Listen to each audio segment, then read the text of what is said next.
à chaque fois que les enfants d'Israël péchaient et que, comme je vous avais dit l'autre fois, ils étaient eux-mêmes livrés à la merci de l'ennemi, il y avait toujours un camp ennemi qui venait et les attaquait. Alors, à chaque fois qu'il y avait un peuple ennemi qui venait les attaquer, Dieu suscitait un juge.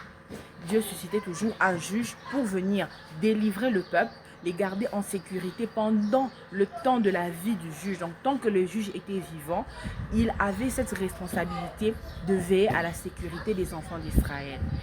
Parlons de Samson. Déjà, au tout départ, on se rend compte que la maman de Samson, avant de concevoir Samson, avait des problèmes de conception. Donc, elle était stérile.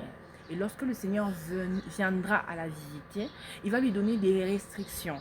Il va lui donner une ligne de conduite, des choses qu'elle ne devait ni boire ni manger, et aussi l'alliance par laquelle le Seigneur allait agir dans la vie de Samson, ça veut dire ses cheveux. Dieu avait dit expressément à la maman de Samson que le rasoir ne puisse pas passer sur la tête de Samson.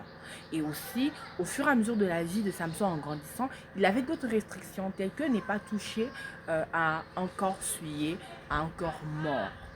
D'accord? Ok.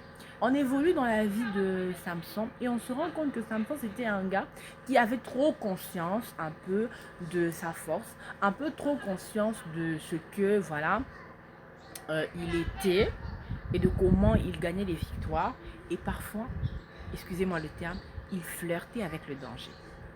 Très souvent, lorsque le Seigneur commence à nous utiliser, très souvent lorsque le Seigneur nous appelle, nous remarquons que vraiment, le Seigneur est en moi d'être. Parfois, ça nous monte à la tête. Parfois, ça nous fait perdre la tête, oui.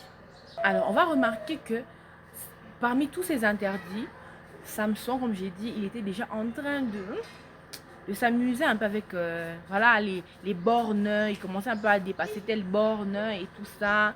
Un peu comme Ève, le diable, le serpent lui a dit, est-ce que Dieu a réellement dit? Tu commences un peu, hein?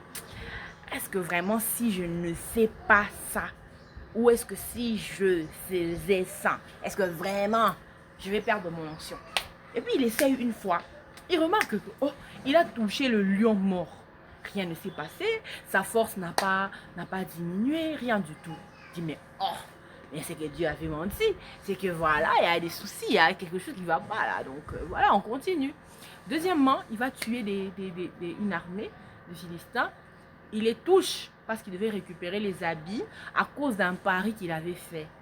Il faut lire l'histoire là. Samson a commis beaucoup d'erreurs aussi, le frère. Hein? Ouais.